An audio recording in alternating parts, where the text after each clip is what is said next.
Hello everybody, this is Lara from Pure Elliott Wave with your Monday to Friday update for Bitcoin and XRP.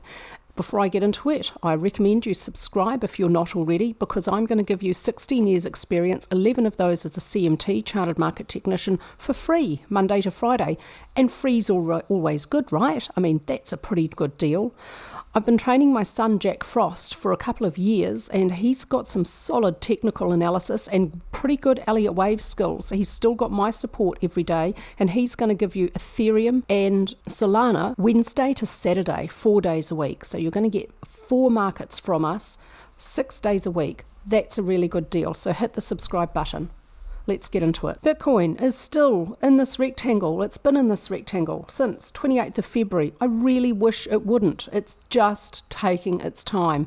This is a mostly sideways movement, but the pink channel shows it's got a little bit of a downward slope. That's okay. It's still mostly sideways, so it's either a slightly sloping consolidation or it's a rectangle. It's going to fit either one.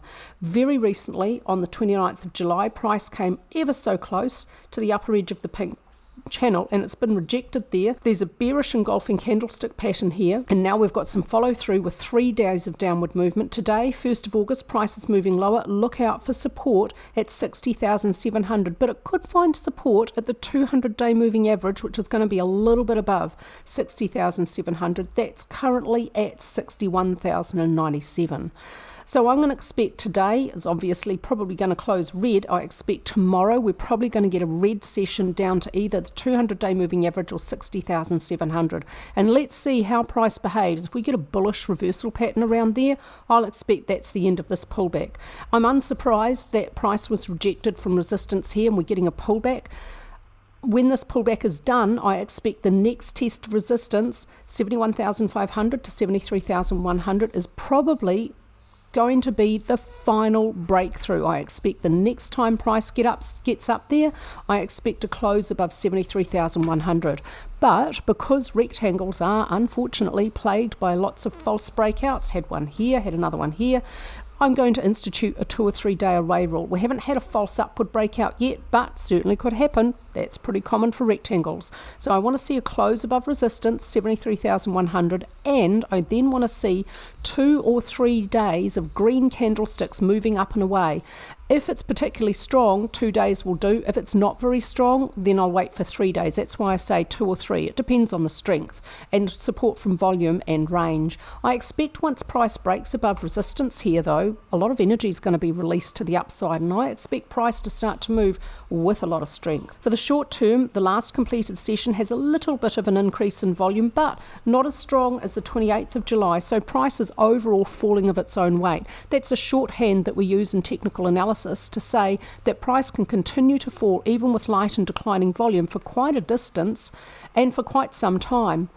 Price will fall of its own weight due to a lack of activity from buyers, just as easily as it can from increased activity from sellers. So because of lack of activity from buyers, that's why you see weaker volume. On balance, volume has a very weak bearish signal. This supports the continued downward movement from price. Look for that support at 60,700. ADX is declining. There's no clear trend. Bitcoin's still within a huge consolidation. Swings from support to resistance and back again. I keep saying, don't expect it to move in a straight line. We're getting a pullback within the upward swing. I'm going to look for support before it's over. With no clear trend, we'll use a model of stochastics plus support and resistance. Let's expect stochastics to continue potentially to get oversold while price continues down to support at 60,700 or the 200-day moving average. Let's see if price gets to support first and stochastics is not quite oversold.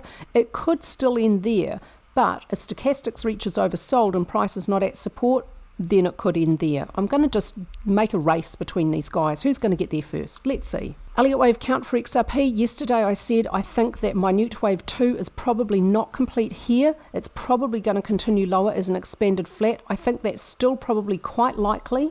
And it has a really, really good fit in terms of Elliott Wave. From this low to this high, a beautiful 5-step forward pattern. Now we need to see a complete 3-step back pattern. Expanded flats are really, really tricky structures, but they're actually pretty common. Between 20 to 30% of corrections will be flat corrections, and within flats, over 80% of them are going to be expanded flats. I've got some research coming out for you that's going to support those numbers I'm just giving you, and I hope to have an announcement for that really soon, in a couple of weeks. I've been waiting, for goodness, for 9 months to tell you all about that. That's coming soon. But for the short term, I expect that we're looking for an expanded flat common structure, A, B, C. The key is weakness in the B wave. There was a little bit of weakness, as I outlined yesterday, for the B wave, but the most important thing and the biggest reason why I said I expected to see an expanded flat is from this low to this high. This fits so beautifully as a 3-wave zigzag, A, triangle for B, C. And you can't label this 1, 2, 3, 4, 5 to continue high, because you can't have a triangle in a second wave position. So this is a B wave, so it tells us that this is most likely a zigzag. It just has such a beautiful fit. Expanded flats are really common, but running flats are very, very rare. And the very few running flats I've seen have a B wave that only moves very slightly beyond the start of the A wave. This B wave is 119.6% of the A wave. So it's not just a little bit, it's a reasonable amount beyond the start of wave A.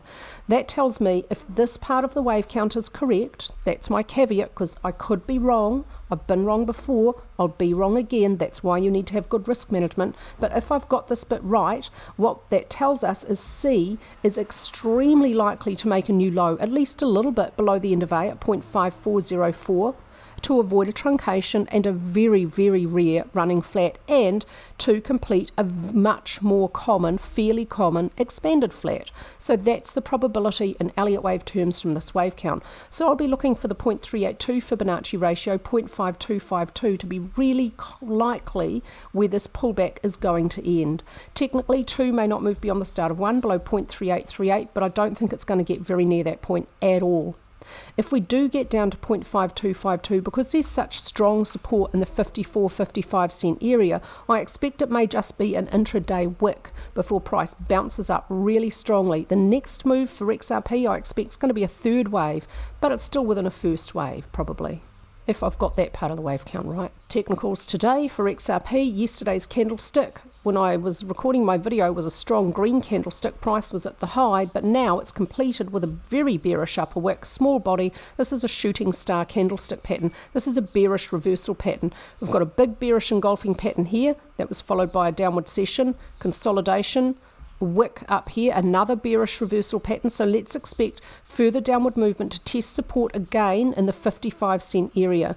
Now my Elliott Wave count expects a new low below 0.5404. We could see a wick back down below the support area before we see upward movement, but I think this area is still pretty strong. If price closes below 54 cents, the next support at 46 cents, but I think it might not manage to do that because the support there is quite strong. Yesterday's candlestick has a high and a high low, but it's closed red, so it's contradictory. If we look at the hourly time frame for yesterday's session, it's downward periods that have strongest volume. So this increase in volume for yesterday on the daily time frame, I'm going to read it as bearish. So far it's just 12:15 New York, so we're only halfway done. I can't make a conclusion about weaker volumes so far, but even if it is weak, price could still fall of its own weight down to support at 54-55 cents. ADX is increasing. It's telling us there's an upward trend. If there's a counter trend movement, it's not going to catch up. It's based on a 14-day average here. RSI is neutral. There's a ways to go before the trend reaches extreme and overbought conditions. Money flow is also neutral. Price is falling and overall range is declining. This looks like a counter trend movement. A little bit of a push from volume tells us to expect it's likely to continue. That all supports the Elliott Wave count. And that's it from me today. I hope you're all having a very lovely day.